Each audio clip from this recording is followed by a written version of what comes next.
Once upon a time, there was a scramble for Africa, the great European powers frantically seizing colonies and looting them. In the new scramble, most of the competitors are not European, though France is still a trier. But the competition is just as fierce. Military bases, puppet governments, and military coups provide a changing of the guards. One such change appears to be happening right now in Guinea, resource-rich and unstable. Joining us now is the expert of experts, Professor Stephen Chan of the School of Oriental and African Studies. Professor Chan, I know it's early days, but who's come out on top in Guinea? I think that there has been a successful military coup. The latest pictures coming out of Guinea show the president as a prisoner of the military personnel who launched this coup. And so they've got evidence that they have indeed at least taken over the presidency, if not the actual government. The presidential guard did try to mount some kind of resistance, but I think that they've been defeated as far as we can tell. So yes, to all intents and purposes right now, we have a military government in Guinea. So cui bono? Who are the military personnel that have taken power, we think? Whose interests will they serve? And what was the casus belli? It's difficult to decipher at this point in time. All kinds of fingers can be pointed in different directions. The coup plotters themselves say that they're justified because of the incredibly high rate of corruption in the country. And this is true. It's a highly corrupt country precisely because, as you say, it's resource rich. But those resources have benefited only a small group of people. However, one of the interesting things is that the coup commander, a lieutenant colonel in the Guinean army, was himself once a French foreign legionnaire. So whether or not there is at some point in all of this some kind of background French influence, that is something we've still yet to decipher. And the United States, are there fingerprints on this? I don't think the United States fingerprints are on this right now. I think they're a bit overwhelmed by having their fingerprints on too many other things that they're messing up at this moment in time. Afghanistan, of course, being key among them. And I think that very, very much, if you're talking about a Western power, you'd be talking about some background influence from France above all. But the deposed, we assume, president was once on Tony Blair's list of clients and protégés. But he seems to have, of late, fallen out of that circle. Does that mean, on the principle of zero-sum game, that China's influence had begun to grow in Guinea? China has got a list of countries it wants to influence throughout Africa. Guinea is not foremost there because of the vested entrenched interests that already exist. Guinea is a very, very unusual country in that it fell out with France immediately at the moment of independence. It didn't join the Central Franc zone, for instance, which means that it had no underpinning of its currency by the French treasury. It's gone its own way, and it's always been a mecca for people of the left in Africa. Kwame Nkrumah, the president of Ghana, took refuge there after he was deposed, for instance. Many of the American Black Panthers went to Guinea because they thought they would be sympathetically received there. There's always been ideologically to the left. There's always been in financial and fiscal terms something of a mess, which means that the great powers have always been very, very wary about getting too deeply involved. As for the Chinese, they're insisting more and more these days that if they are going to put money into a country to win influence, of course, and to gain access, long-term access to resources, then they want to have some kind of fiscal probity and fiscal responsibility because they don't want to throw good money after bad constantly. Does that also account for the recent coup d'etat in Mali? Is that another gain for France?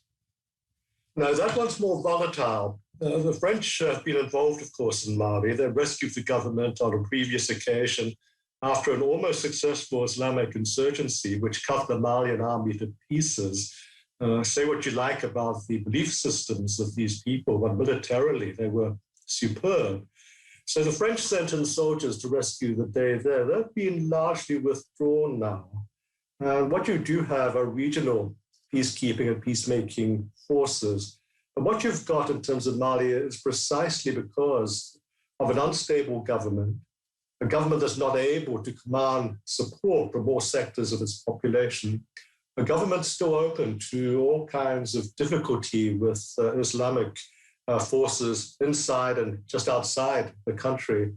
So the army thinks that it could take a militarized stand on these things. I would see Mali very, very much in its own local terms.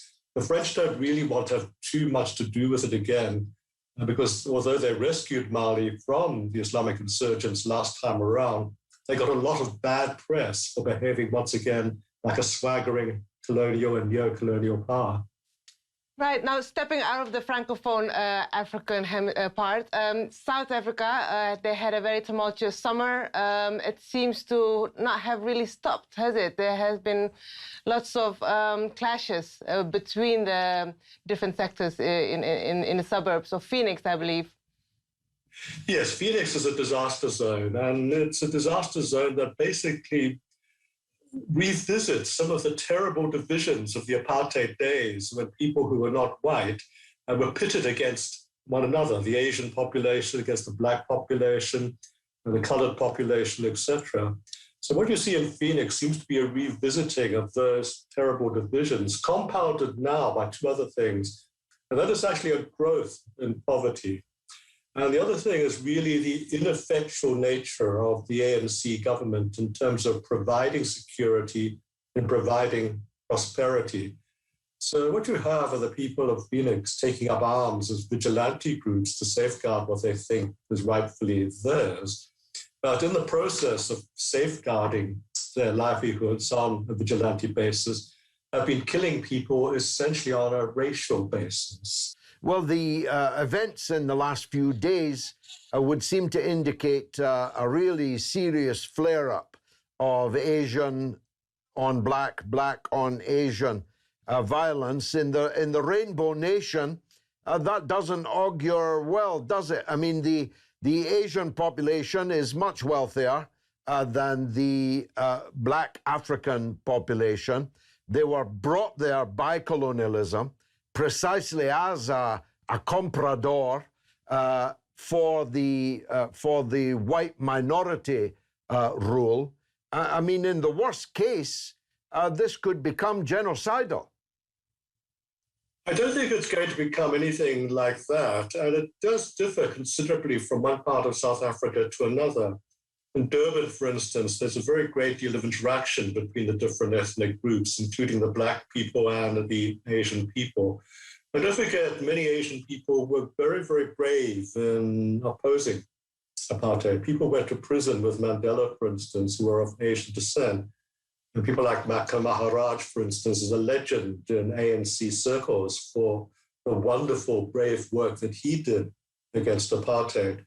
What you have right now, I don't think is closely connected with the colonial days. It's very much connected with contemporary conditions, which the ANC has not been able to address. It's been so consumed with its own internal power struggles that they've lost sight of the goals of the original liberation struggle, which was to bring equality and prosperity to everyone in the Rainbow Nation. Malema and his EFF are very much ramping up the argument that the impoverished black African majority in the country are still at the bottom of the heap. The problem is that is true, isn't it? They are. I mean, they're the majority of the population and they're the majority of the poor. And basically, it's not just a case of being the majority at the bottom. It's a case of also there not being many avenues for them to climb out of the bottom.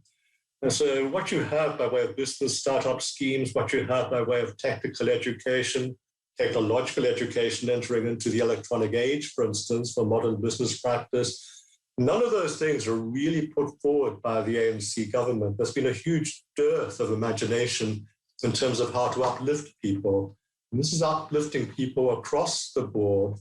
And I think that what you had in the basically destitute years of President Zuma was a lack of understanding of exactly what needed to be done. There was some understanding of some efforts in the years of Thabo Mbeki, but those were all left behind in the Zuma years. So that what you have now with President Ramaphosa is trying to pick up pieces, but these are very slippery and very fragmented pieces, and he's not doing a good job in trying to pick them up and put them all together again.